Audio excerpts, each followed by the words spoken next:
Glance Technologies owns and operates Glance Pay, a disruptive mobile payment technology now live in 16 cities in Canada and about to launch in the US. With revenues up 664% in the last quarter, Glance Technologies has the potential to be a worldwide leader in an industry projected to grow to $1.3 trillion in 3 years. Glance Technologies stock symbols are GLNFF in the US and GET in Canada. Find out more at glancepay.com.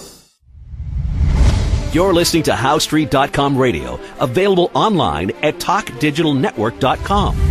Welcome to HowStreet.com radio, the online source for market opinions. Here is Jim Goddard. My guest is market historian Bob Hoye. He's the chief investment strategist for institutionaladvisors.com. Welcome back to the show, Bob, and happy holidays. Yes, we're into that season, and all the best for Christmas to you and our listeners. Does Bitcoin smell a bit like tulips today? Yeah, last summer's tulips. Amazing. Absolutely amazing. And I was just looking at the charts. The semi-log chart is a kind that on the vertical axis, as you go higher and the numbers get bigger, the horizontal spaces get smaller, so it's a good service to have this kind of charting. And when you look at some of the huge dot-com bubbles of 2000, and you look at the chart of the Bitcoin, it's similar, only you're moved way further up on any chart because the rally has been outstanding. And so from time to time we put out a chart showing the registering an upside exhaustion, and that's since sort of August. And then you'd get a correction maybe half a day or 2 days or overnight or something like that. So it was clocking upside exhaustions and corrections. And then yesterday we came out with a piece in the morning that analyzed and discussed previous great bubbles and the mania, and that there's always a cost with great speculations. Academics decades ago have analyzed it and said you have the power of compounding interest going against, the cost of returns from other investments, and then for those leveraged, you got the cost of borrowing. And then you also, in this case, with these guys with their Bitcoin engines for mining Bitcoins, and there's a cost of carrying all of this stuff. And again, if you're leveraged, although interest rates are much lower than they were 20 years ago, the U.S. Treasury bill rate has a tendency to go up when it's speculation, and it was almost zero a number of years ago, and in the last a few years it's gone up to almost 1.40%, but 40 percentage points up, in yield since August is really quite something, and that's in pace with the degree of speculation going on in Bitcoin. So on Tuesday, no, it was Monday, got on the Bitcoin itself, it gave an upside,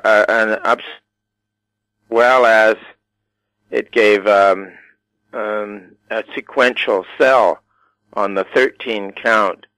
Now, this one is, we haven't had one of those, and checking back on it in the last 2 years, which has been the most exciting time. So then the story last week on the Bitcoin was that the institutions were now going to be coming into Bitcoin, which represented an endless amount of buying. And my thoughts on that one were, yeah, sure, if you were on a trading desk in 1968 in that fabulous bull market, and that was when the Nifty 50 stocks, the top big 50, were flying, and the word around, published everywhere, was that there was going to be a shortage of equities because institutions such as life companies and casualty insurers and stuff like that, which hitherto had been mainly in fixed income, were going to go into equities. And so that essentially was the top of the bull market. And if you deflated it by the CPI, the bear market for stocks that was 68, and the bear market lasted till 1982. So in real terms, I think it was down something like 67%. So anyways, these thoughts came to mind over the last week. And the most riveting one was that the story that institutions were coming in. Well, anyways, the technical signal on Monday, the sequential 13 cell signal became effective. All I was looking for on getting yesterday's piece out first thing was saying that you could look for a set of lower lows and lower highs to determine that the top was in, and of course the bottom fell out of the market. Now that was another thing to be learned from this, and which I did not put in the little essay, was that it's like being in a small cap Vancouver mining stock where you personally have got a whole lot of cheap stock, and typically on a market play, if it's successful, a lot of other people, new people, come in at higher and higher levels, so that when it breaks, and some people are sitting with very low-cost stock, you just don't care what price you put it out, can you realize maybe the play is over, and you're just going to take your money, and in which case money becomes more important than holding stock. And then in retrospect, by the yesterday's close and then the further 25% drop at the opening this morning, that's indeed could explain why it would go so far, is that there's a lot of people with extremely low-cost paper, and they're coming out of it. So is the phenomenon broke? Not sure yet. It goes back to the same thing where I had thought there may be a couple of lower lows and lower highs, and we'll just see what happens now. Very oversold, and how far it goes up on this rebound, and that then will tell the story. If it doesn't get to new highs, then perhaps this fabulous bubble could be declared over. Now, there's no doubt in my mind that the Bitcoin and blockchain phenomenon will continue, and eventually will provide a service. I think that eventually it can provide a alternative currency to the nonsense that goes on with central bankers and economists. And this alternative currency, the best feature of it would be relatively constant purchasing power, which of course the Bitcoin has not shown. And the public now, with the popular uprising in the States, is beginning to take control of its government from mindless bureaucrats. And part of that reform, I've been arguing, would include that the public will demand a constant valued currency, not one messed around by crazy intellectuals. So, Jim, we live in very exciting times. We'll have more with Bob Hoye right after the break. I'm Larry Ray, President and CEO of American Manganese, Inc., listed on the TSX Venture, ticker symbol AMY, A-M-Y, with proprietary patents in the U.S., China, and South Africa. Our focus is on recycling lithium-ion batteries for electric vehicles. China recently legislated the responsibility for recycling onto their electric vehicle manufacturers and importers. For more information, please visit AmericanManganeseInc.com or phone me, Larry Ray, at 778-574-4444. Arctic Star Exploration, operated by a team of proven mine finders, is focused on diamonds in Finland and the Northwest Territories of Canada. A work program is planned for our Finland property that contains diamond-bearing kimberlite. Arctic Star trades on the TSX Venture Exchange, symbol ADD, and the Frankfurt Exchange, symbol 82A1. Please visit our website at arcticstar.ca or call us at 604-689-1799. Welcome back. We're speaking with Bob Hoye. Bob, are Canada's taxes still competitive with the U.S. now Trump has brought in his new tax law? Well, I think the overall corporate tax, U.S. was higher relative to Canada, and now I think it's fairly close, as I saw. The other thing is that the recent meddling around by the feds in Ottawa on taxation, particularly as it hits small businesses, is an example of liberal meddling for the sake of meddling. And although they say they were doing it to enhance the tax position of middle-class people, don't believe it. If they're fiddling with the tax code, it's a scheme to extract more money from the private sector into the dead hands of bureaucracy. Now, in the States, this drop in corporate taxes is important, and at wherever it's coming in, lower taxes for individuals is also important. And the contrast between Canada and the U.S. is that Canada is going back to the old 1960s meddling, and the U.S. is on a major reform.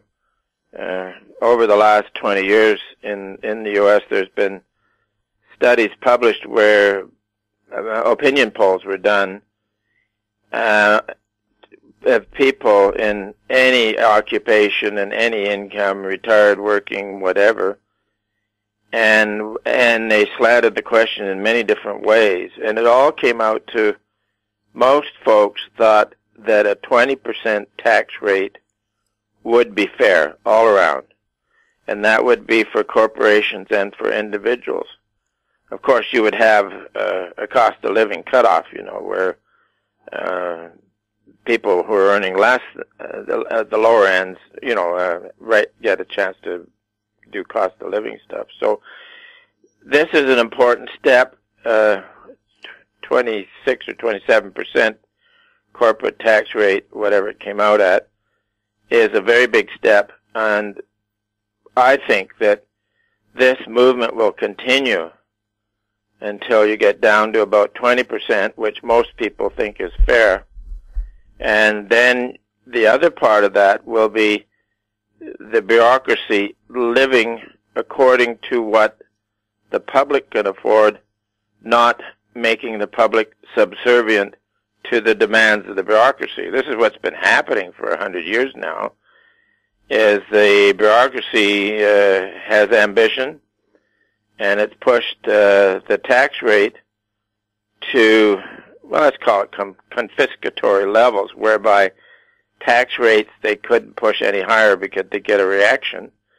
And then when they can't push taxes up, then they go and depreciate the currency, which is state theft, and the money rolls into government coffers with depreciation and inflation. So this is very important political and economic change going on, and I'm sure that the left in Canada and the U.S. is aware of it, and certainly in the U.S. they're absolutely gobsmacked by the concept that the money is going to be staying in more of the money is going to be staying in the public's hands, and less of it will be going over into the bureaucrats' hands. And of course, their life style depends on taking money out of the private sector. So, very exciting times. Well, the U.S. banks have reacted by either giving their employees pay raises or big bonuses. Yeah, well, AT&T, and this was a surprise to me. I hadn't been thinking too far forward on it. Came out and said that with the lower tax rate as it goes through, they then would be able to give a bonus to their workforce. And then I think it was a couple of banks came out with that. So to me, I thought, somebody high up at AT&T is wanting to see a political reform going on where the ever ambitious state is beginning to be trimmed back. So I hadn't thought of that, but where you've had many huge corporations get on board the global warming story, for example, which serves only to expand the money and wealth of the state. Here's something unique, and it's getting on the reform side of the political debate, and I certainly encourage it and welcome it. It was really one of those things you call a very nice surprise. So we'll see if it continues, but the act becomes immediate with the new year, and so by then the next month, if people are on a monthly wage schedule, it's going to start showing up with a little more in their pockets, and that is one of the things that's been propelling the popular uprising. Is you can take the average wage and deflate it by the consumer price index, and there's been no net advance since the late 70s. So then you wonder, where is the money going? Because there has been improvement in productivity, and of course it's going into the dead hands of government. So I welcome the change. It's very exciting. So the other thing that happened with this, the Bitcoin phenomenon, is that a lot of speculative money went into there that might have gone into precious metals, for example. But then the Bitcoin is part of the overall financial bubble, and in the past, on great financial bubbles, the gold sector has always underperformed. And then once the mania is over, the financial mania, which we're just writing here now that maybe the next leg up in the overall financial bubble may find a top somewhere in the first half, and we'll just leave it at that. So what you have here is that where Bitcoin was going up, the gold sector was underperforming. So if this is truly an end to the Bitcoin speculation, it would eventually free up a speculation on the precious metal side. But that's some time ahead of us. I think we'll be able to get it technically and write it up as it develops. As it is, Jim, 2 weeks ago we noted the seasonal lows in the sector, and that the gold sector was oversold, and some of our comfort indicators were turning positive. So the sector can rally. We called for a tradable rally, and I think it'll work out. We can get a good trade out of it. So we'll have more with Bob Hoye right after this. I'm Brian Fowler, president of Blind Creek Resources Limited, listed on the TSX Venture Exchange, ticker symbol BCK. Blind Creek is focused in the Yukon, Northwest Territories, and British Columbia. The company's key property is the Blend Project, one of the largest undeveloped lead-zinc-silver deposits in Western Canada, plus plans to advance the recently acquired, fully permitted historic engineered gold mine in the Atlan district of northwestern BC. Check us out at blindcreekresources.com. Keep informed.